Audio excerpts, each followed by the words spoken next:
Agora, toco no violão de madeira. Senhor, meu Deus, meu Pai, rendemos-te graças por estarmos mais uma vez na Tua presença para juntos estudarmos a Tua palavra. Abençoa-nos e guarda-nos, é o que te pedimos agradecido do Teu santo nome.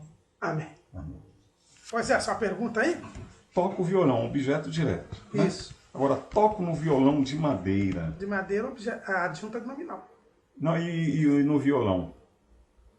Porque é esquisito falar toco no violão. Não, quer dizer, eu ponho a mão no violão. Estou tocando no violão. Quem toca em Sim, alguma coisa. É. Aí indireto. Era isso. Porque tem aquela ideia da prévia seleção. A pré-seleção, é isso que eu estava pensando. Pré-seleção? É que eu digo que a preposição, na verdade, ela é usada na língua porque existe um processo prévio de seleção. Então, por exemplo, eu gosto de doce. Para gostar, você tem que fazer uma seleção. Então, não há um ato imediatamente. Então, isso é traduzido na língua pela preposição. Vamos iniciar, então, no nosso estudo hoje, o rei Acabe. O homem que acabou tudo. O rei Acabe. Vai começar. Então, vamos começar o rei Acabe. É o começo do Acabe. Como rei de Israel, ele está no livro dos reis. Né? Aliás, é um dos reis que mais... O período dele é o que tem mais capítulos por aí. Embora dele mesmo se fale pouco.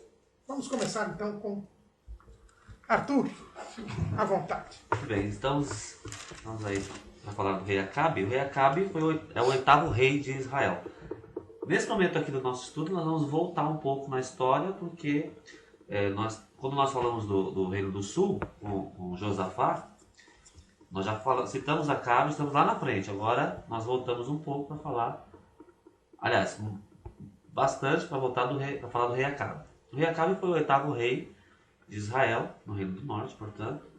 E a história dele está registrada em 1 Reis 16, 28 até capítulo 22, versículo 40.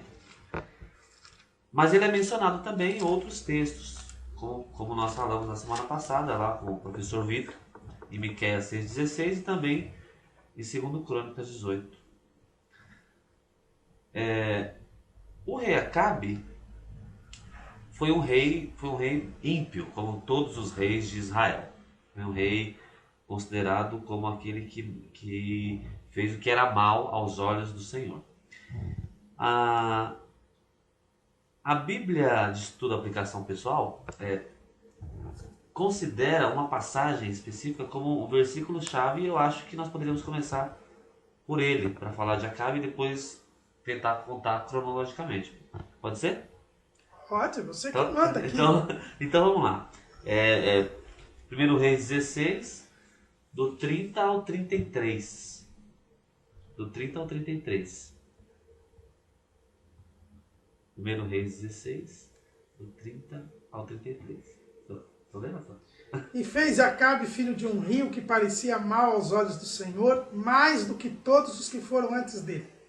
E sucedeu que, como se fora coisa leve andar nos pecados de Jeroboão, filho de Nebate, ainda tomou por mulher a Jezabel, filha de Etbaal, rei dos Sidônios, e foi e serviu a Baal e se encurvou diante dele. E levantou um altar a Baal na casa de Baal que edificara em Samaria. Também Acabe fez um bosque, de maneira que Acabe fez muito mais para irritar ao Senhor Deus de Israel do que todos os reis de Israel que foram antes dele. Então por aí a gente já percebe que Acabe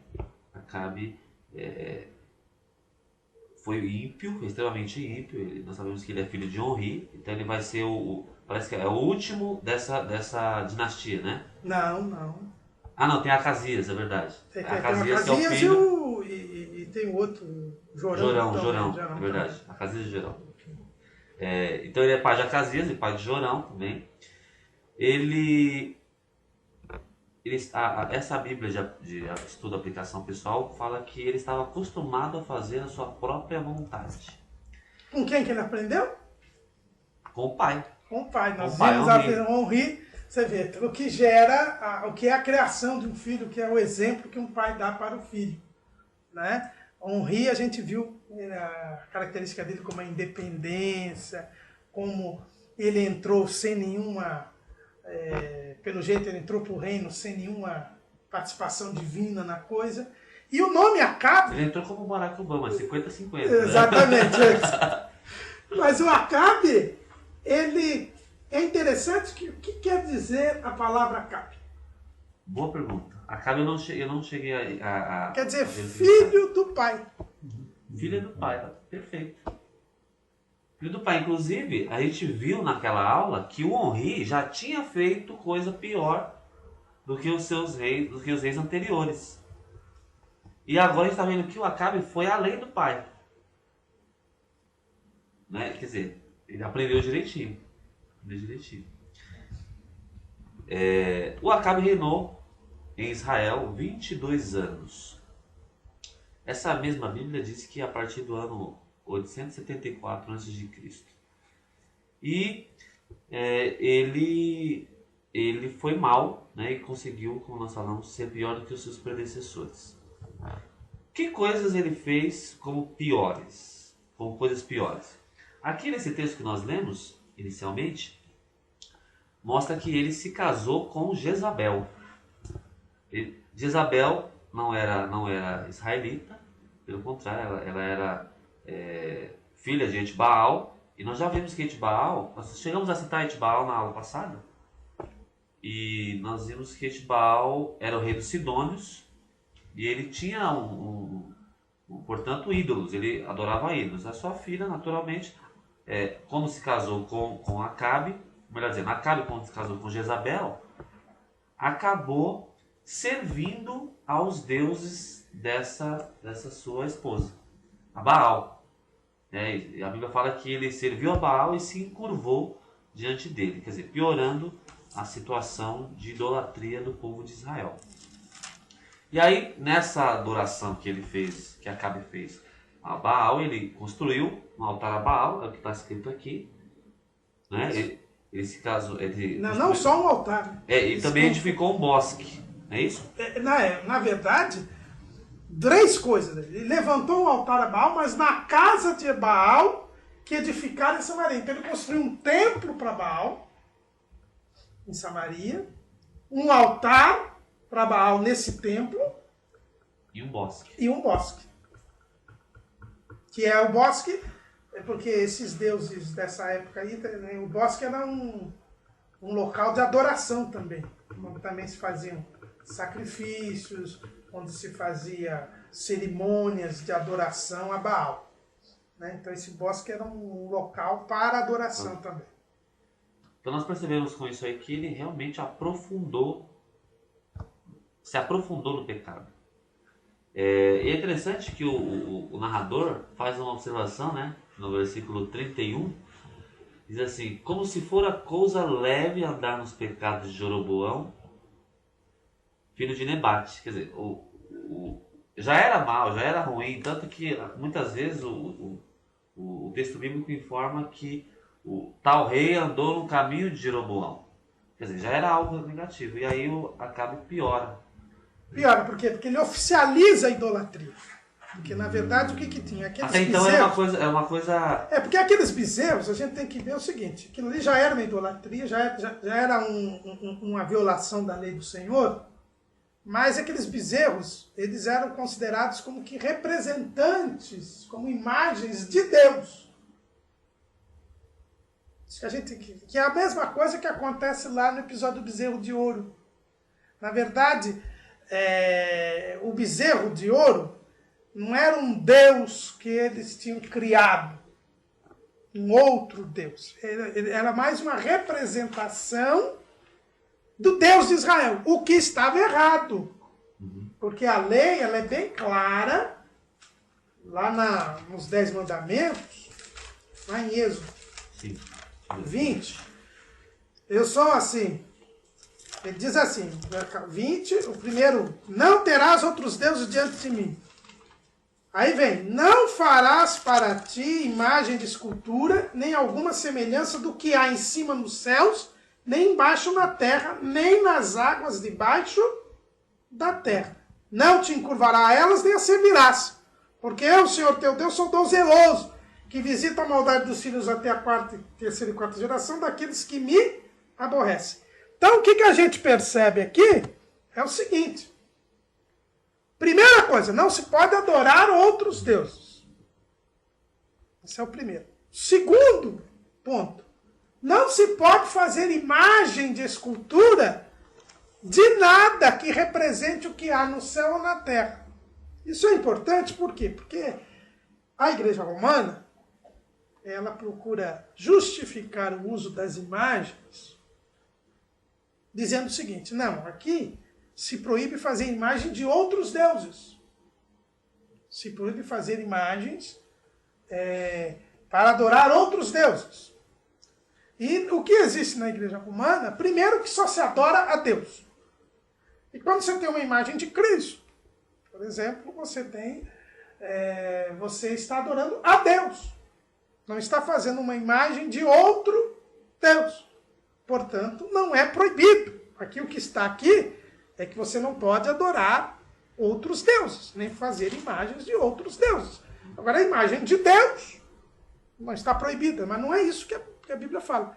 A Bíblia fala, não terás outros deuses diante de mim. Isso é um mandamento. O outro é, não farás imagens de escultura, nem alguma semelhança do que há em cima, nos céus, nem embaixo na terra. É muito claro. Quer dizer, em cima no céu, para o próprio Deus. Deus não aceita que se faça imagem dele para nada. Então, quando eles construíram o bezerro de ouro, lá em Êxodo 33, a gente percebe o seguinte. Ele diz assim, aliás, é 32, né? Êxodo 32, ele diz assim, 4. E ele os tomou das suas mãos e formou o ouro com buril e fez dele um bezerro de fundição. Então disseram, esses são teus deuses, ó Israel, que te tiraram da terra do Egito. E Arão, vendo isto, edificou um altar diante dele, e Arão o pregoou e disse, amanhã será festa ao Senhor. Então, quando a gente vê aqui a tradução, os teus deuses, né, é porque, na verdade, o bezerro estava representando a Deus. Tanto que ele disse que seria uma festa ao Senhor. Né? Senão, então, e o pecado está aí, porque não podia fazer imagem de Deus. Não se pode fazer imagem de Deus. Porque é reduzir Deus a uma condição de criatura. Professor, como que o judeu ele vê a Bíblia infantil, nossa, a sociedade bíblica, que tem ali as fotos como fosse Jesus e tal. Ele detesta o judeu vendo isso daí, vendo essa fotografia, né? Jesus como Deus fazendo o céu e a terra na criação, fazendo a imagem ali de Deus. Ele fala, mas isso tem é a imagem evangélico? de Deus na Bíblia infantil? Não, de Jesus, né? Tem Jesus, mas né? para eles, Mas Jesus não é é um homem. Deus? Não, mas para eles não. Eles O judeu não tem considera. Não tem problema. Mas então, aí, nesse caso aí, Jesus se encarnou, ninguém sabe como era a forma física dele. Como que fica nessa parte? Que eles estão inspirados em quê? Essa foto do Michelangelo, sei lá de quem for. Já é a tradição, A tradição. Mas pegou do catolicismo, né? Incorporou, porque na verdade não era para nem... Mas veja bem, uma coisa é você ter uma foto, um método audiovisual para você ensinar a criança e tal. Isso aí, a criança é uma forma de você, sem imagem de Jesus e tal, de você ensinar para a criança. Isso aí. Outra coisa é você se ajoelhar diante de uma imagem de Cristo, de uma escultura ou de uma pintura. Então, se um católico chegar também e falar isso daí, até que é plausível, né? Não, mas aí a gente vai falar o seguinte, não, a gente diz que é o seguinte, a Bíblia não proíbe, ela proíbe imagem com a intenção de adorar. com a intenção de representar e de adorar. Se for como ornamento, até seria tolerante. O quadro de Moisés, o mar vermelho. Exato. Para lembrar, né? Até porque é ilustração. Isso aí não tem nada que ver. Entendeu? Agora, se você tem um quadro para você ajoelhar, aí que tem a diferença. Aí que tem a diferença. E o que acontece com a igreja romana? Que a igreja romana, ela defende. Defende. Defende porque diz né? a veneração, quando é santo, quando é santo eles chamam veneração, que eles chamam de dulia, que é a palavra grega. Com relação a Maria é hiperdulia, é uma veneração maior. Agora, com relação a Deus é latria, que é a adoração. Então eles falam, latria só a Deus. Então eles dizem, nós não somos idólatras, nós só adoramos a Deus. Nós veneramos com verdadeira devoção especial, devoção a Maria, e veneramos os santos. Entendeu? Então eles dizem isso. E a proibição de imagens do Antigo Testamento é uma proibição vinculada a outros deuses, a adoração.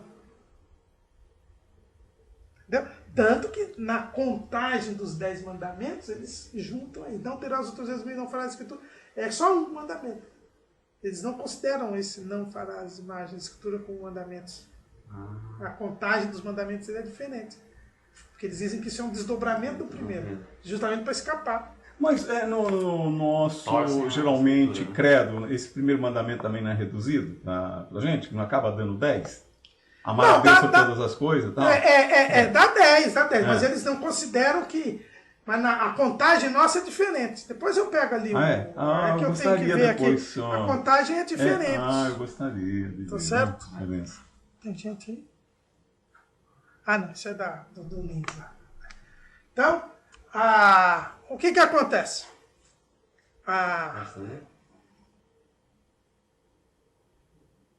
De hoje, isso aí? Não sei se é de hoje. Parece que não tinha nada escrito, mas tudo bem. Então, vamos prosseguir. Então, o senhor falou da então o bezerro representação. é a representação. Então, esses bezerros que Jeroboão construiu era uma representação de Deus. Tá? Então, que já era errado. Não estou dizendo que é certo. Era errado. Ele já estava violando a lei. Por isso que a Bíblia diz que isso é o pecado de Jeroboão. Porque não se podia representar a Deus por imagem. Não se podia constituir sacerdotes que não fossem filhos de Arão. Não se podia adorar a não ser num lugar escolhido por Deus, que era o templo de Jerusalém. Então, por isso que fala os pecados de Jeroboão, né? Esse culto aos bezerros, ele era totalmente fora. Ele era pecaminoso. Só que Acabe instituiu ao lado desse culto, o culto a Baal, que já era pior ainda. Que aí é um outro Deus mesmo, assumidamente. Ele assumiu haver outros deuses. Até então, era culto à representação. Totalmente irregular. Totalmente irregular. Porque não se pode representar, não se podia ter qualquer tipo de sacerdote e não se podia adorar fora de Jerusalém. Acabe piora a situação porque ele então fala assim, não, olha... Existem outros deuses. Além do nosso, existem outros. Então... E ele foi adorar Baal justamente porque com o casamento dele com Jezabel, ele diz o seguinte, nós temos uma aliança, então nós temos que adorar tanto ao nosso Deus, quanto ao Deus principal dos sidônios. Eles agora são amigos. Eles agora estão em aliança. Porque os nossos povos estão em aliança, então Deus de Israel está em aliança com ele. Quer dizer, diminuiu Deus a uma divindade como qualquer outro. Ele é totalmente cego, então. Totalmente cego, totalmente endurecido, né? Porque ele era israelita, mas conheceu outro Deus. Outro Deus. E o adorou oficialmente, construiu uma casa, quer dizer, fazia parte da aliança aí entre os dois povos. Ele fazia uma casa de Baal em Samaria. E aí a gente lembra que um rio separou lá uns pedaços lá para construir Samaria. Com certeza ele deu para Etibaal uma parcela em Samaria e ele construiu uma casa de Baal. E Acabe foi e se encurvou diante. Levantou um altar para Baal naquela casa de Baal. Aí a gente entende. Aí parece que tudo indica que a casa de Baal foi construída pelos próprios sidônios. Mas o altar foi Acabe que fez questão. Sei lá, como presente de aniversário, aí já estou especulando. Mas... E é interessante que essa questão de o Acabe ter oficializado o culto a um outro Deus, né, que a gente percebe que muitas vezes os outros, aquelas pessoas que não têm a Jesus como seu Senhor, tem outros, eles são zelosos em adorar o seu outro Deus, o seu Deus. E muitas vezes quem serve ao Deus verdadeiro não é tão zeloso assim. É tão zeloso que no espaço de Deus quis impor culto a outro Deus. Enquanto que aquele que se diz, eu não vou dizer que acabe de se dizer servo de Deus, mas povo de Deus, não era zeloso em adorar o Deus verdadeiro. Quer dizer, o outro é mais zeloso. O filho das trevas é mais prudente do que os filhos da luz. Então, é interessante observar, porque muitas vezes acontece isso também atualmente, né? Mas, continuando aí as ações, sobre as ações de Acabe, então, vendo todo esse sistema de coisas, vendo toda essa apostasia, que já era forte, Deus levanta Elias. Aí eu queria saber, nós vamos destrinchar um pouco sobre a vida de Elias e Eliseu? Podemos, lógico, você está estudando aqui. Agora, só antes de você entrar isso, a Bíblia não diz quando aconteceu isso, mas a apostasia aí então se instalou. A apostasia se instalou de vez. Né? De vez, quer dizer, não é um negócio, a gente vê que a apostasia ela é gradativa. Ela começou ali com os bezerros para Jeroboão, aí depois Jeroboão já mandou os sacerdotes, os levitas, embora, aí constituiu um sacerdócio espúrio. Depois, em seguida, nós temos... Fez os altares em Dan e Berseba. Exatamente, para Betel, Betel e Dan, para facilitar, quer dizer, mas eu estou dizendo assim, em linhas gerais. Então, ele institui o culto aos bezerros, depois ele institui um sacerdócio espúrio, não é? Depois, ele é derrubado por um rei, a casa dele é destruída por causa disso, entra uma nova casa que não mexe nisso, mas que de qualquer maneira era uma dinastia que tinha o aval de Deus para subir. Como não mexeu nisso, ela também foi destruída, mas aí o povo não se importa em saber se tem o aval de Deus ou não para ter um novo governante. Aí vem a terceira dinastia, que não tinha nenhum aval de Deus, com um rei que quer ser totalmente independente de Deus. Então vocês veem, uma coisa piora, vai ficando. Né? E depois agora já se institui um culto a um outro Deus. Quer dizer, quando chega nesse ponto, você vê todo o desvio espiritual, porque a apostasia ela é gradativa. Ela não é de uma hora para outra. Ninguém se desvia da noite para o dia. Da noite pro dia. E veja bem, ó, nós vimos aí que Jeroboão reinou 24, não é? Foi que a gente viu? O versículo? Não, 22 anos. Eu não citei. Jeroboão. Jeroboão. 20, não lembro agora, anotei, mas. Não lembro. Deixa eu ver aqui. Que deve ver aqui.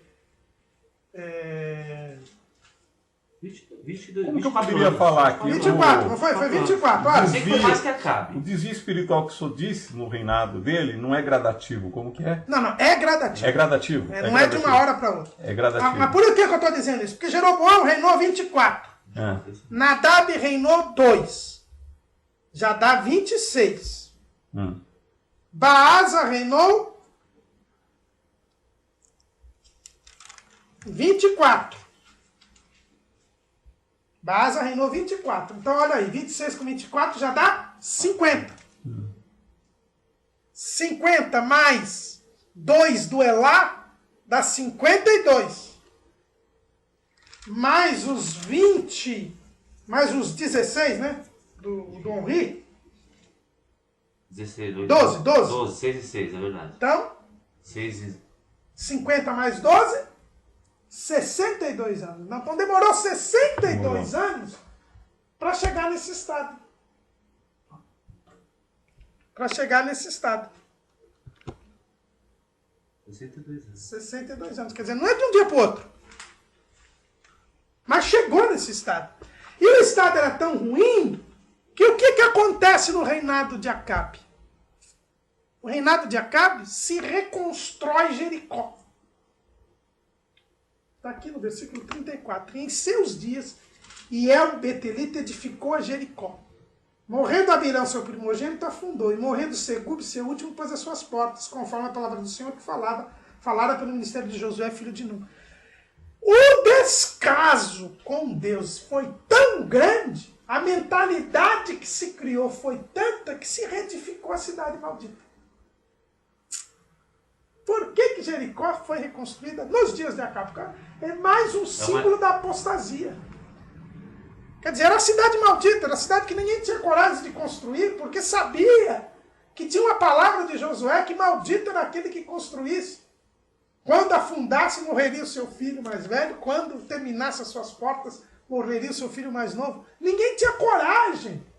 Mas esse tempo, o desvio era tão grande, o desleixo com Deus, o descaso, a indiferença para com a palavra de Deus era tão grande que se reedificou Jericó.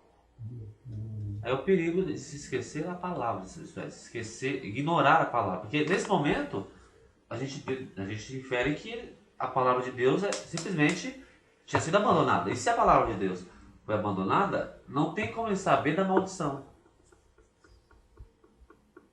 Não é isso? É. Quer dizer, então ignorou essa palavra, vai para qualquer lado. Né? Então, veja que ponto. Então, e por que menciona isso aqui na Bíblia? Quer dizer, parece solto. A gente não sabe quando foi. Se foi no começo do reinado de Acabe. A Bíblia só faz questão de dizer que foi nos dias dele. Para mostrar o quê? Para mostrar o nível terrível espiritual que está. 800, mais ou menos, nessa época, né? Eu anotei aqui. Então, Oséias também, quando estava lá falando, o povo foi destruído, estava um pouquinho antes, talvez. Não, Oséias é bem depois. Bem depois? Oséias é bem depois. Ele já estava relatando, então, o que aconteceu. O povo foi destruído por falta de conhecimento. Mas então chegou-se nesse ponto aqui. Né? Então, por isso que esse é um período, por isso que a Bíblia diz que era o pior de todos que tinha aqui. Tá? E nós não estamos longe disso. Nosso período hoje, da história da igreja, ele é bem demonstrado aqui. É um tempo de apostasia. Aliás, a gente vai falar aqui do ministério de Elias. O período de Elias, ele é uma figura do período da grande tribulação. Tá? É uma figura do período da grande tribulação. Não é à toa que Elias não choveu durante 3 anos e meio. Né? Elias é uma figura desse período da grande tribulação, que é um período de apostasia institucionalizada. Um período de apostasia institucionalizada. Quer dizer, nós não chegamos lá ainda, mas já estamos à beira disso. Hoje nós estamos na fase da independência. Como? Na fase aí do unri, da independência, do descaso, da aliança com o mundo. Mas vai vir o período da apostasia institucionalizada. Agora, então, a vantagem quando há uma perseguição do mundo contra nós, tem a vantagem de nem todo mundo querer ficar do nosso lado, ser simpático. Diz que o pessoal fala, né, tem até uma música que diz, um hino aí que diz que é bonito ser crente. Então, tem uma perseguição, nem todo mundo vai querer ser evangélico. Em parte, às vezes é bom esse país que tem a igreja perseguida. Por isso que diz que o diabo muda de estratégia. Quando ele vai na perseguição e não consegue na perseguição, ele vai na infiltração. Perseguição, gostei dessa palavra, ou infiltração. São as estratégias disso, né? Ou ele começa na perseguição. Ou ele assusta como uma serpente. Não, como um leão. Como um leão. Ou ele vem sorrateiro como a serpente. Como leão. Porque com o leão ele vem assustando, apavorando todo mundo. Assusta. Né? É aquela perseguição. Ou então ele vem Sorrateiramente com bem você. discreto, bem assim. Não foi assim que Deus disse? Foi assim Lá mesmo? no Éden, Foi né? assim mesmo? Olha. Os irmãos fazem sapatinho de algodão. Pastor, mas para nós entendermos aqui, como que nós podemos conceber essa questão de nós estarmos à beira disso aí, sendo que hoje tantas igrejas têm sido erguidas, tantos artistas têm se convertido, quer dizer, o número de evangélicos cresceu. Acho que os irmãos que estão nos assistindo também teriam essa dúvida. Como eu posso afirmar? A adoração cresceu, até a Som Livre aí diz agora que a Som Livre toca e o povo adora, né? Quer dizer, está se abrindo o caminho para os evangélicos na grande mídia. Tudo isso leva a crer que o negócio está bom para nós. Está bom para os crentes. Então, como o senhor, parecia que estava bem. como o senhor afirma aí? Como o senhor pode... Tudo é engano, tudo isso é um engano. Na verdade, não tá, esse crescimento não é crescimento verdadeiro. Isso é um crescimento fajuto, né? É uma aliança com o mundo, não é? Não há mudança, não há transformação. Hoje é moda ser crente, não é? Nada, tudo isso não é mudança, não é transformação, é uma religiosidade pura e simples, externa, pura e simples. Ou nem externa. É uma religiosidade de nome. De nome só. Infelizmente, isso não é o que acontecia com Henri. Henri, que estava todas aquelas guerras com todos os países em volta, agora ele cria uma cidade, Samaria, constrói, os povos vêm, constrói junto com ele cria uma fortaleza, o reino de Israel se ergue, se estabelece, porque nós vamos ver que materialmente, politicamente, o reinado de Acabe foi muito próspero. Ele tinha condições, tinha recursos. Não é? Mas em troca da aliança com os povos em volta, em troca da submissão a Baal. Venderam a alma para o diabo Para o mesmo. diabo mesmo. É isso que acontece, infelizmente. Então, hoje todo esse é o perigo, crescimento, né? esse é o perigo. Todo esse crescimento hoje é ilusório. Não é? É a igreja de Laodiceia. Rico sou e de nada tenho falta. Ela olhava na sua cegueira espiritual, ela olhava para a sua prosperidade material, para o seu sucesso, para a sua influência. Como sinal de confirmação. Como confirmação. Como sinal de aprovação divina. Quer dizer, tudo parece... É a questão da aparência, né? Parece. Por isso que Deus faz questão de afirmar para Samuel que ele não olha a aparência. Né? Quer dizer, Deus não se encanta com a performance. Quer dizer, é um aviso para nós todos, isso aí. Que Deus não se ilude com a exterioridade. Então, temos que olhar para nós e verificar e fazer por onde não estejamos como simplesmente crentes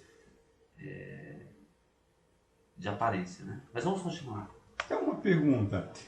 Com toda a tecnologia, esses quase 7 bilhões, né? Já chegou, né? 7 bilhões. Já passou. Já passou, né?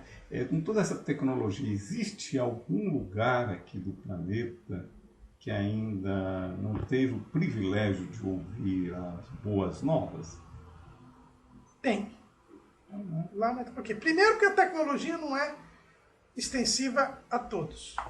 Posso interromper? Só ver o caso da China, por exemplo, agora, da eleição da China, mas continue. Esse é o primeiro ponto. Segundo, porque em muitos lugares, e a China é um exemplo, você tem a tecnologia sendo usada contra a divulgação. Então, eu digo da China no caso mais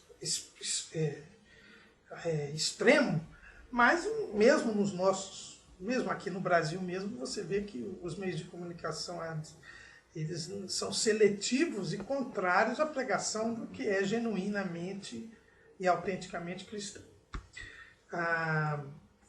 Quando a gente vê, por exemplo, uma igreja romana,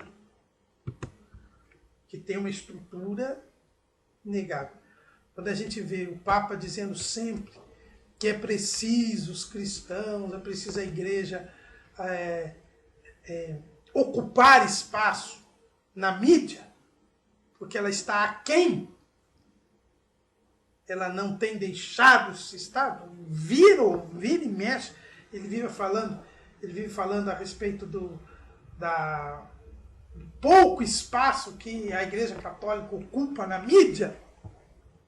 Imagina, se a Igreja Católica chega à conclusão que ela ocupa pouco espaço e que perdeu terreno, imagina a gente. Olha com a estrutura que ela possui. Não é? Então, o que a gente percebe? Então tem esse ponto.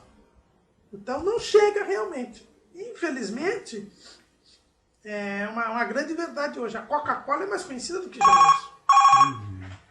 Né? Pode pegar. Alô? Pode subir. Entendeu? Então, o que Paulo diz, o que importa que seja pregado, que alguns estão pregando, aí, como diz, com motivo da idolatria, alguma coisa. Sim e não. É melhor que se saiba, de um aspecto, a gente olha, é melhor que saibam que existe Jesus, mesmo que não seja dito a verdade, mas pelo menos as pessoas despertam para aquilo, do que não se dizer nada.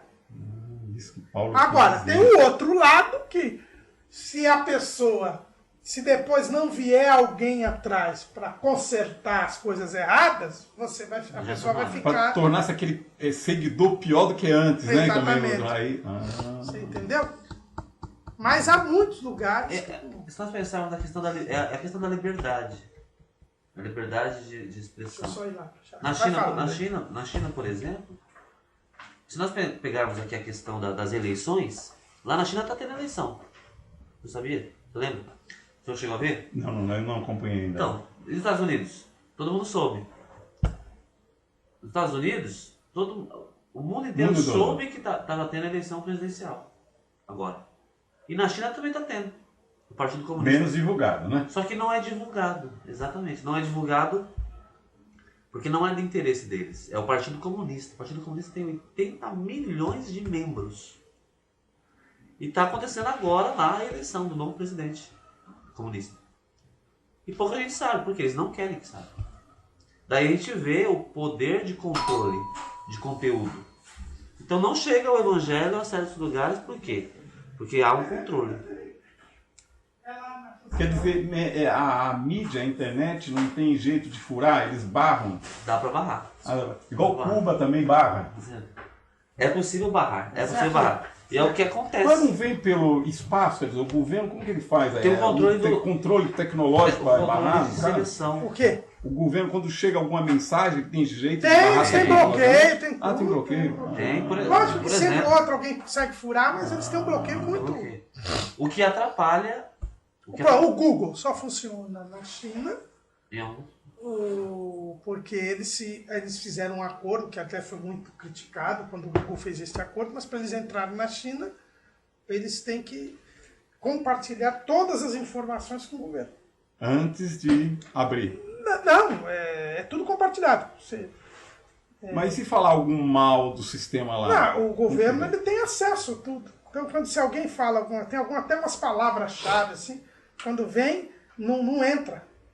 Não entra lá para eles? Não renda na rede. Entendi. Então é censurado, né? Não, porque a internet, a gente tem que entender o seguinte, a internet é toda controlada. Nós somos controlados aqui. Nós somos controlados. Se o governo não gostar de alguma coisa que estamos falando... É que o governo, nossa, democrático, ele não... Mas você vê que quando o juiz precisa de alguma informação, tal, ele requisita para o Google manda.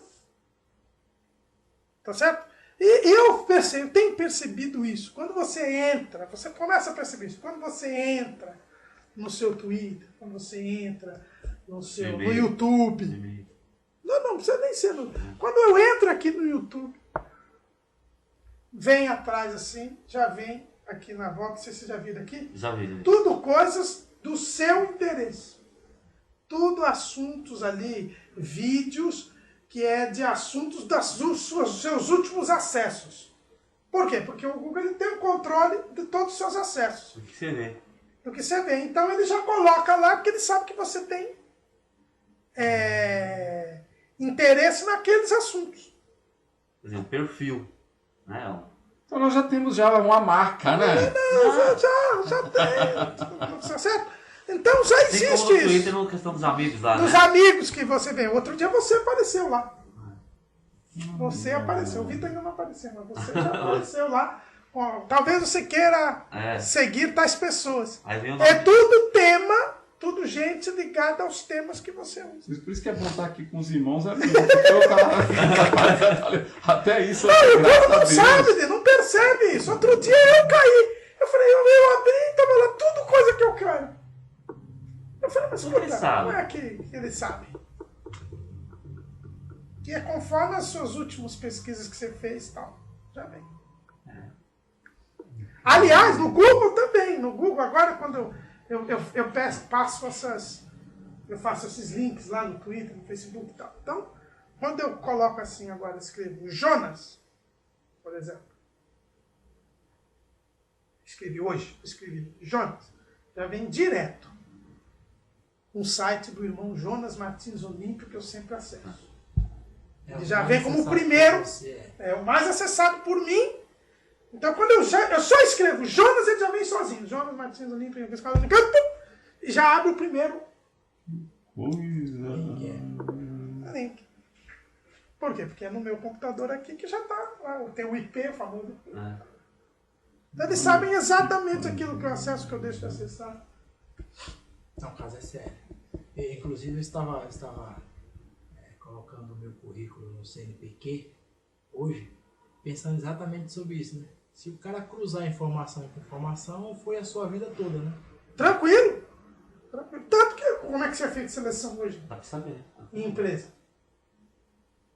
Você faz um rastreamento. Pelas redes sociais. Pelas redes sociais, Facebook, tudo Tipo que de você... comunidade que a pessoa segue, para saber o que ela gosta, o que ela Então, faz. em parte, até é bom para nós, servos de Deus, porque a própria palavra diz que a lei não é para nós, né? A lei é para os injustos, corruptos e assim por diante. Então, para nós é aquilo, a carta aberta, então, no caso. A única coisa é aqueles que não gostam de Deus, são ateus, que vão ficar no nosso encalce, tá certo assim? Sim. Nós estamos falando sofrendo um pouco da sanção deles. Assim, né? É o caso dos edomitas, né? Que não gostavam dos israelitas. Mas a gente percebe que há um controle. Há um controle total hoje. Hoje, a gente vê aí, todos os noticiários hoje aí, que você vê, os crimes, hoje com as câmeras que tem na rua, você sabe, o seu bilhete único, você é rastreado o tempo todo. E diz Você que no carro também eles iam Passa colocar. cartão de Você crédito. comprou naquele cartão de crédito. Outro dia o pastor Jairo, no começo do ano, quando falaram assim, ele falou assim, vocês estão preocupados quando ficar monitorado? Vocês já são monitorados. Ele já falou outro dia aí, na reunião de obreiros, ele falou, não, irmãos, tudo, nós somos monitorados em tudo.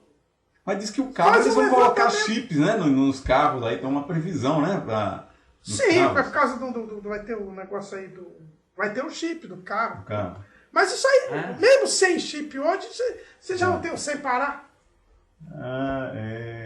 Que passa no pedágio lá, o pessoal compra, ele sabe a hora. Você tem um bilhete único, você não precisa ter carro. Você usou o bilhete único agora, não usou? Na hora que você usou, você já sabe que ônibus você pegou, que hora você pegou. Tanto que já tem caso, eu conheço um caso de um cidadão que foi acusado de um crime, e ele foi absolvido, por quê? Porque naquele horário ele estava num outro lugar. E tinha pegado um ônibus. Então só foi pegar Uma a informação prova. da SP Trans que ele usou o bilhete, porque o bilhete seu é cadastrado, está no teu nome lá. Você usou o bilhete, aquele horário, naquele ônibus, tal hora. E se ainda você pega duas conduções, já sabe qual foi a outra. Por isso que você eles pegou. mandam não emprestar, E porque você descer. se emprestar pode, às vezes, a pessoa comprometer, né? Agora, mudando um pouco o assunto, entre o governo dos Estados Unidos, ganhou foi o Barack Obama, e o outro é a Mormon. O que o senhor diz se o outro ganhasse? Não, Sendo aí Mormon? os dois Não adianta candidatos... nada. O que o Barack Obama é? Ele que é? Não é nada. Bom, o Romney também não ia melhorar nada, porque É. na verdade o Romney ele fez um discurso tentando, até conseguiu, quase conseguiu, porque abriu mão de uma série de compromissos lá. Então, quer dizer, era um candidato ruim também. Era um candidato ruim, quer dizer, nessa linha aí que os Estados Unidos está de apoio à política do anticristo, aí a preparação do anticristo, tanto um quanto o outro. Tudo. Porque Ia o Obama fazer muita também diferença. abriu bastante a guarda, né? Então ele também, a ponto de eles fazerem referendos lá, né? Sobre o aborto, sobre o homossexualismo, sobre maconha, e foi um monte de coisa aprovada lá. Tanto que tem a primeira senadora gay. Exato. O que eu acho é o seguinte, eu gostei nessa eleição, o que me deixou bem assim, que é uma pessoa de grande respeitabilidade. Foi o Billy Graham. Não sei se vocês viram o que o Billy Graham falou. Não. Que essas eram as eleições decisivas nos Estados Unidos. E ele achava que era... Vou usar o meu palavreado aqui, não foi a expressão que ele usou, mas ele disse assim, era a última chance da nação americana. Ele tem falado desde o ano passado, ele tem falado isso. Outro dia ele falou aí que o juízo de Deus está para vir sobre os Estados Unidos e tal. E essa era a última chance que os americanos tinham. Mas como assim? Última chance com o quê? Com essa Para votação? mudar os valores. Mas os dois não têm valores Mas divinos. quando ele disse isso... Um alívio, o que ele quis... Inclusive ele apoiou o Romney. Ele apoiou o Romney, entendeu? Mas ele disse assim, que era a hora de mudança dos valores. Mas pelos resultados que a gente vê, por exemplo, pela primeira vez, 2 estados aprovaram o casamento gay em referendo. Coisa que nunca tinha acontecido, porque os 6 estados que nos Estados Unidos permitem casamento gay, foi tudo por manobra, como foi por aqui. Ou manobra no tribunal, ou uma lei lá que foi aprovada e não foi levada ao conhecimento do povo. Tem 30 e poucos estados que proibiram no referendo o casamento gay. Mas agora teve 2 que lideraram. Teve uma senadora gay que se elegeu. Então, o que a gente mostra? O que mostra é que você hoje tem já uma tendência americana de exclusão dos valores cristãos. E o juízo tem vindo. Tanto que o irmão Júlio Severo, lá no blog dele, ele postou um texto lá muito interessante que relaciona essas catástrofes naturais com medidas, se bem que é com medidas que os Estados Unidos tomam contra Israel. Então, Mas as 10 últimas... Ele também pôs um artigo recentemente, que eu até coloquei aí no Facebook, no Twitter do portal, mostrando que os Estados Unidos hoje não tem mais maioria protestante. É verdade. Não é mais... Não é mais a maioria Começou, mas não é mais. Olha o Elias aí presente. Exatamente. Vai Não, chover, não vai. E o governo Obama, ele trouxe esse embalo final para isso. Por exemplo, essa última aí, como chama? Não sei lá, o Sandy lá, como que é? Furacão. Furacão. Sim. Recentemente, os Estados Unidos propuseram uma medida para Israel dividir o território. Diz que o nome o Barack Obama é árabe, um negócio assim? Por Ele é muçulmano. É muçulmano, Barack então mais Hussein é um... Obama. Hã? O pai dele é... Vai contribuir mais ainda para prejudicar o Israel gradativamente. Sim, porque ele, de todos os presidentes, é o presidente que menos ajudou Israel até hoje. E aí que Ele ainda se compromete com Israel, não sei o que e tal, mas ele foi o que menos ajudou Israel. Então ele está vindo gradativamente, não quer chocar de uma vez. Então, pra não Juízo assustar, de né? Deus, Tem que né? ser apostasia, já viu que é devagar, né? é devagar, devagarinho. E por falar em Como diz a apostasia... música lá, é devagar, devagarinho. Por falar em apostasia, então, resumindo aqui até agora o que nós vimos que Acabe começou mal, piorou a situação, mostrando que a apostasia então é gradativa, né? É paulatina, vou usar aí a palavra, né? E 3 medidas que ele tomou. Ele casou com a Jezabel, que era filha de Baal, rei dos Sidônios. Ele instituiu oficialmente o culto a Baal, oficializou o culto a Baal, piorando a situação, e ao fazer isso construiu o altar a Baal e também o bosque, aliás, um bosque, a Bíblia fala que ele construiu um bosque para se adorar. E isso tudo simboliza aí a apostasia que estava demasiada. Muito bem. Agora então acho que nós podemos entrar no Elias, no mistério de Elias. Isso, dá uma introdução aí. Vamos.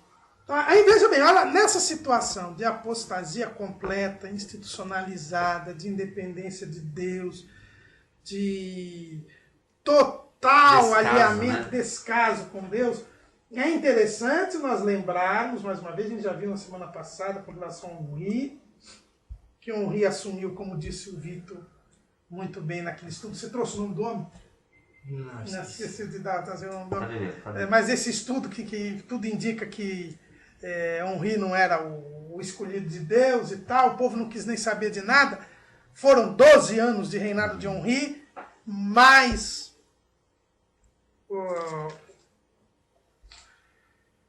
dos 2 anos do reinado de Elac também, Deus não tinha levantado profeta nenhum. Não é? O último profeta que Deus tinha levantado era o Jeú, Exatamente. que profetizou ainda nos dias de Baasa não. de Baasa, foi nos dias de Baasa que ele levantou, dizendo que como ele não tinha tirado os pecados de Jeroboão, a casa dele seria extirpada. Então, a gente estava aí com uns 12 anos no mínimo. Né? E isso mostra que Deus levanta Elias, quer dizer, é uma preocupação de Deus. Exatamente, quer dizer, não está tudo perdido. Deus podia dizer, agora que chegou esse cúmulo, vou destruir tudo. Não, qual é a atitude de Deus? Ele levanta um profeta. O que mostra que, não havendo profecia, o povo se corrompe. Nesse silêncio aí de, no mínimo, 14 anos, mas foi mais, né? Porque a gente não sabe quanto tempo, a Bíblia não diz quanto tempo Acabe, se ele já construiu a casa de Baal logo no começo e tal. A Bíblia não fala, mas a verdade é que Deus, em resposta à apostasia, vai levantar um dos maiores profetas do Antigo Testamento. Em resposta à apostasia, ele vai... Quer dizer, a ação e a reação. A reação de Deus vai ser um profeta como não tinha tido antes desde Moisés. De grande importância, de grande porque um profeta com sinais, além de mensagem, com sinais. Você vê que os profetas, depois de Moisés, só tinham mensagem. Eles não faziam sinais, prodígios. Mas Deus agora vai ter que fazer sinal para ver se o povo acorda. Mostrando a longanimidade de Deus outra vez. Né? Embora a gente já tivesse visto a longanimidade dele, mais uma vez. Então Deus levanta Elias, que é o Tisbita. Por que Tisbita? Por que Tisbita? A Bíblia não fala nada de Tisbi, a gente não encontra Tisbi no mapa. Mostrando que, veja, Tisbi, quem é Tisbi? Onde está Tisbi? Quer dizer, não importa a procedência também da pessoa. Não, mas a Bíblia fala de onde era Tisbi. Sim, mas eu digo, ele não era uma pessoa influente. Ele não era uma pessoa conhecida, também não podemos dizer que ele era da escola dos profetas. Nada disso. E ele foi usado grandemente. Mesmo assim. Mas, então, vamos lá. Eu acho que nessa época, a escola dos profetas estava fechada, viu? Eu acho que não tinha nem escola dos profetas. Eu acho que o Elias é que vai recuperar, porque ele aparece assim, do nada. Né? Isso que E o Elias então vai falar para Acabe, vai trazer um juízo. Então, mas pelo menos diz de onde era Tisbi, você não falou. Onde era Tisbi? Eu não sei onde era Tisbi. É só ler aqui. Gileade, né? Sim, é que eu não estou olhando a anotação aqui, né? Eu não marquei o versículo, Mas então eu falei o senhor. É dos moradores de Gileade. Quer dizer, a região de Gileade era aquela região daquém do Jordão, não é? Que hoje pertence à Jordânia e tal, a Transjordânia, que era aquelas tribos, né? As 2 tribos e meia que ficaram do lado de cá do Jordão. Isso. Gileade era uma dessas regiões aí onde ficavam, acho que é Manassés, né? Não sei. Manassés. A meia tribo de Manassés. Então ele era Lado de cá. lá de lá. Quer dizer que já lado de é lá. de um lugar. Lado de lá para quem estava aqui. Para quem está em Jerusalém. Do lado de lá, né? É. Do lado de cá para o povo que o povo estava vindo. Sim, é verdade. Antes de cruzar o Jordão. Mas é a Transjordânia que hoje é a Jordânia. Ou como diz Josué, aquém do Jordão. Aquém do Jordão, exatamente. Muito bem. Então, ele é levantado por Deus para trazer uma mensagem de juízo contra Acabe. Pelo menos, podemos dizer isso, eu acho. Né? Para falar para Acabe que não haveria chuva. E é interessante que ele fala assim, ó. Vive o Senhor, Deus de Israel, perante cuja face estou. Que nesses anos, isso é no capítulo 17, versículo 1, né? Que nestes anos nem orvalho nem chuva haverá, senão segundo a minha palavra. Então ele traz uma mensagem de juízo, uma mensagem dura para Acabe. E nessa mensagem ele não fala o período, a duração da seca, né? Mas a gente, ao ver outras passagens,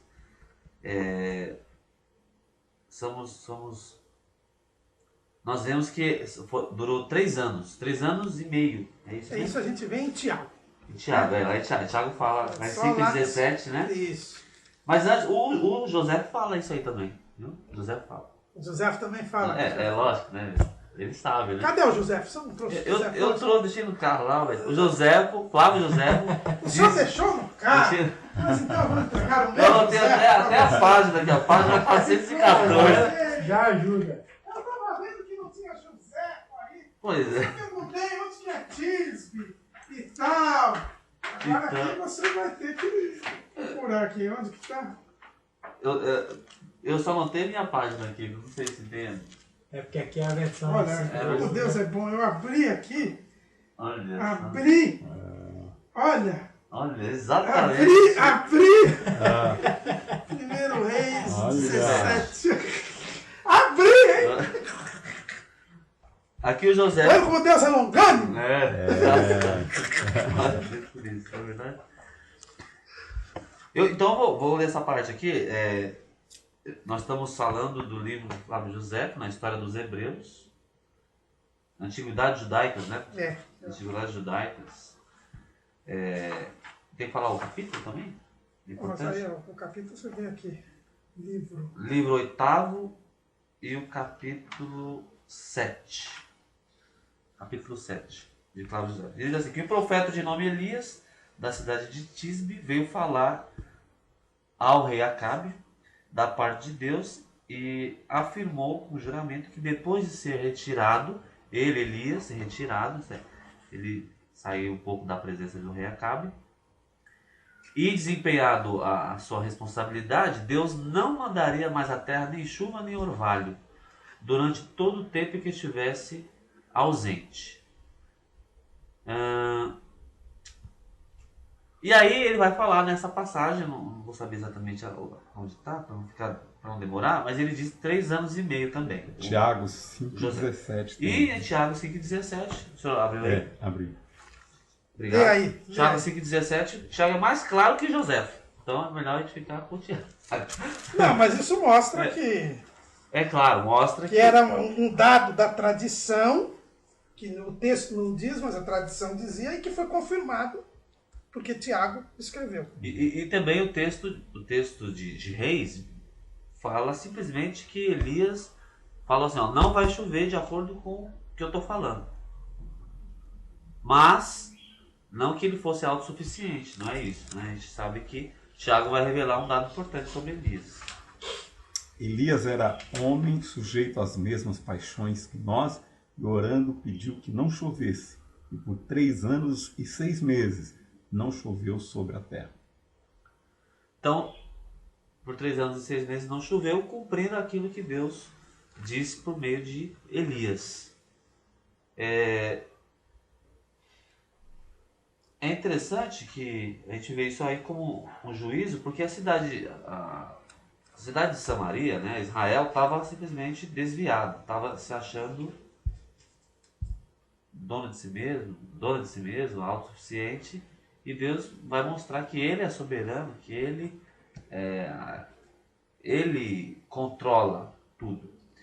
E que o povo, então, precisava perceber isso e se voltar para Ele. Isso não é dito, mas certamente nós podemos pensar, por que esse período de estiagem aí foi pré-anunciado? Teria uma causa a não ser essa? Qual De juízo? Quer dizer, acorda, né? Não, eu acho que há um grande fator aí. Baal, que era a divindade que construiu, o que ele era? Ele era um deus da fertilidade, deus das colheitas, deus da fertilidade. Baal, segundo a mitologia fenícia, ali da Cananeia, Baal, ele era o deus da fertilidade, ou seja, ele era o responsável pelas colheitas, pelos nascimentos da criação. Então, você adorava Baal para ter prosperidade, para que chovesse, para que você tivesse colheitas, para que você tivesse filhos. Então, Baal, ele era o deus da chuva. E tudo vinha da chuva. A prosperidade vinha da chuva. Tanto que o ritual de Baal, a principal festividade de Baal, era no final do inverno, começo da primavera. Porque Baal era o deus que dava vida.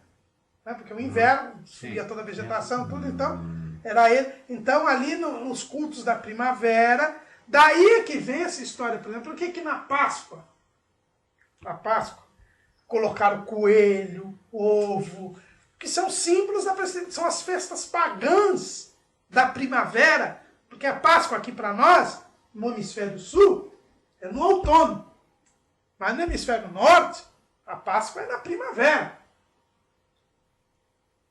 Não é? Então, a época da Páscoa é a época do início da primavera. Então, o que acontece? Por isso que vem a figura do coelho, a figura do ovo, porque dizem a respeito da fertilidade, do renascimento. Então, tudo isso está vinculado às festas pagãs, inclusive a festa de Baal. Por isso que o culto a Baal estava ligado à prostituição sagrada, que as pessoas, ao oferecer sacrifícios a Baal, eles mantinham relações sexuais. Por quê? Porque é o Deus da fecundidade. Então, está tudo isso ligado. Por isso que é um culto assim, bem popular. Né? Bem Porque popular, você né? vai com a fala. Exatamente. A carne gosta. Exatamente.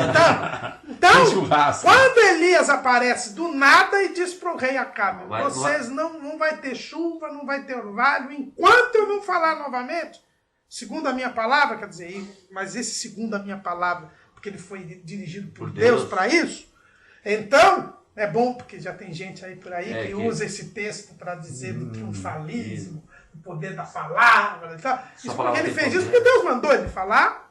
Eu estou dizendo que não vai chover e enquanto eu não falar, não volta a chover. Ele quis mostrar, era um juízo de Deus, mas era uma prova que Deus estava dizendo ao povo de que Ele é Deus.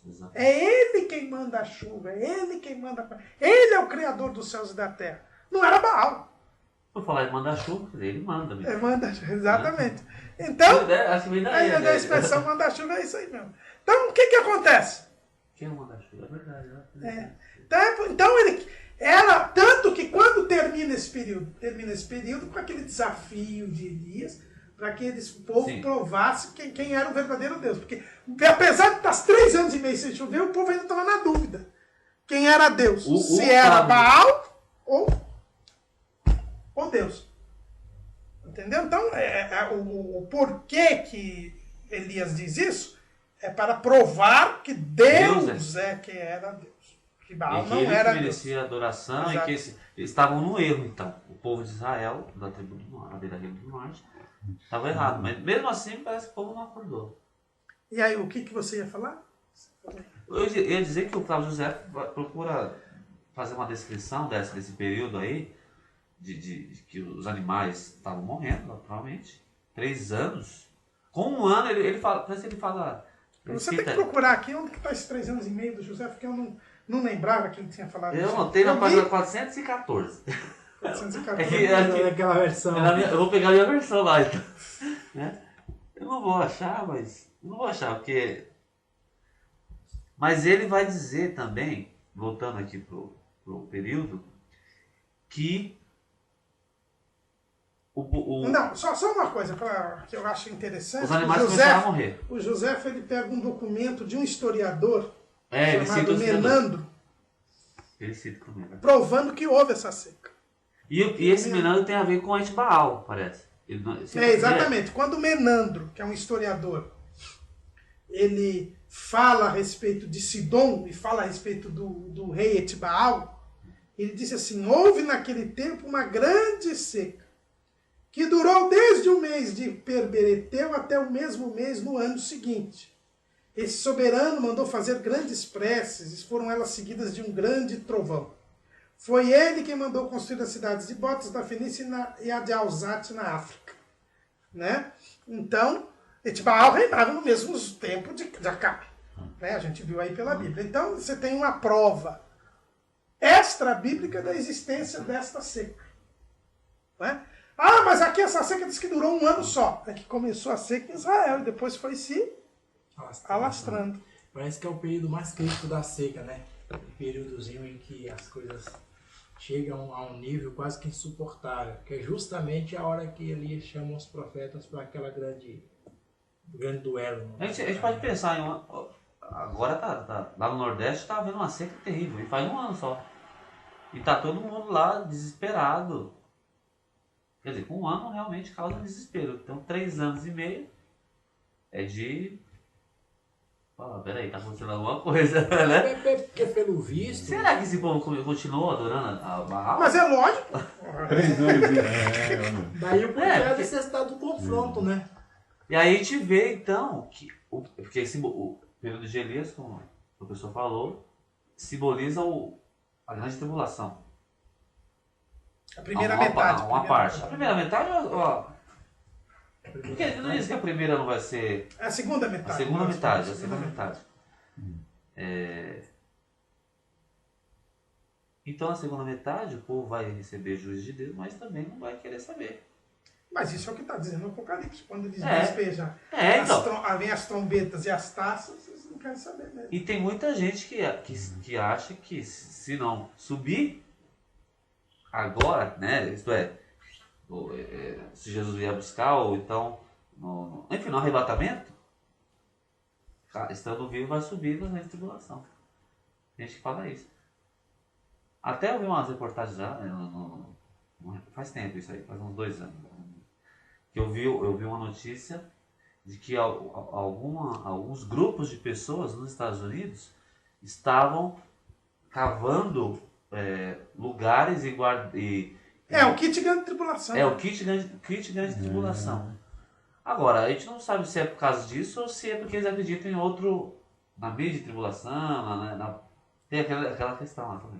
E o que o senhor disse que tem aí companhia também aérea nos Estados Unidos, que tem é verdade? Um piloto que é cristão, o outro não. Se ocorrer um arrebatamento... Isso eu não conheço, isso eu já não posso dizer. Será que é? Eu já ouvi algumas pessoas dizerem isso daí.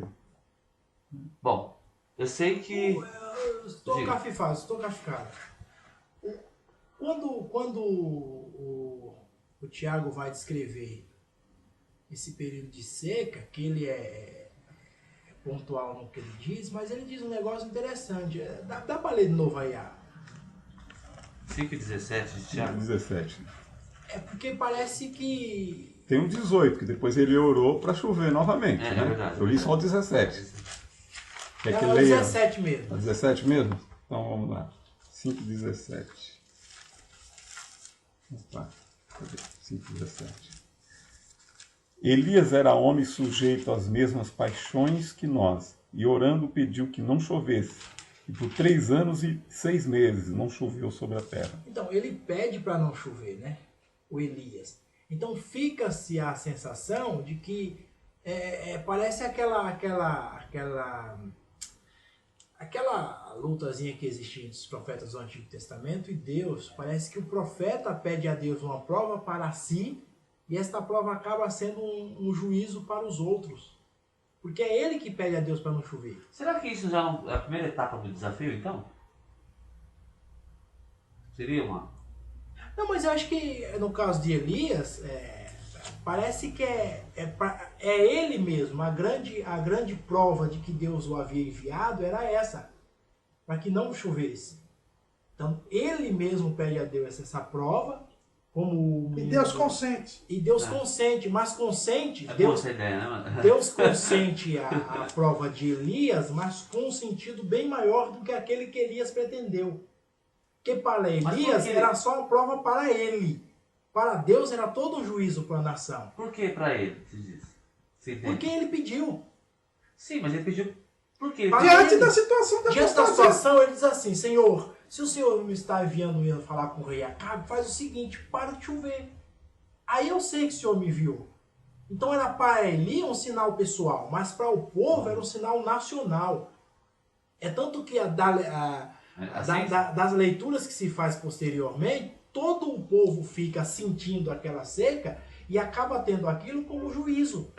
É tanto que o próprio texto do capítulo 18, 18. Capítulo? Não, Lá no Reis? começa no 17, 17. Não, capítulo 18 de Reis, 18. fica aparecendo quando ele Quando vai chover de novo, ele ora de novo. Mas ele ora orando outra vez. mas ele ora sobre uma outra perspectiva. A primeira vez que ele ora, pelo que disse Tiago, a gente fica entendendo, é ele Deus. Uhum.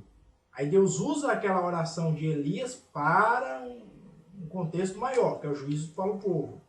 Quando vai acabar, Deus usa o mesmo profeta para orar de novo, só que um contexto bem maior. Era a prova de fogo, por assim dizer. Que faltava aquele. É o que eu vou esquecer o nome do caso. É o que o autor chamou de a religião do deserto. Que esses fenômenos naturais investiam sobre a vida do povo uma sensação muito maior do que aquilo que o próprio povo tinha a perceber. Porque ele estava muito ligado a essa questão da lavoura, da terra, da água. Então, um Deus que quisesse responder como Deus, tinha que mexer nessas questões. E foi exatamente isso que Deus fez. Mexeu não numa água que fosse de manuseio humano, mas mexeu em toda a região, né? Tanto que o outro rei vai sentir quase 3 anos, quase 2 anos e meio depois. Né? Então Deus mexe em toda essa conjuntura do clima para provar ao profeta que ele o estava enviando, mas para provar ao povo que ele estava em juízo com esse mesmo povo. Então, então para Elias a coisa era menor, para Deus era bem maior. A lição... Tanto que você vai ter a sequência desse capítulo, a escola de Elias. A escola de Elias. Quer dizer, para que Elias fosse do micro para o macro, boa, essa é do micro. Então, do micro para o macro, Deus tem que trabalhar com ele.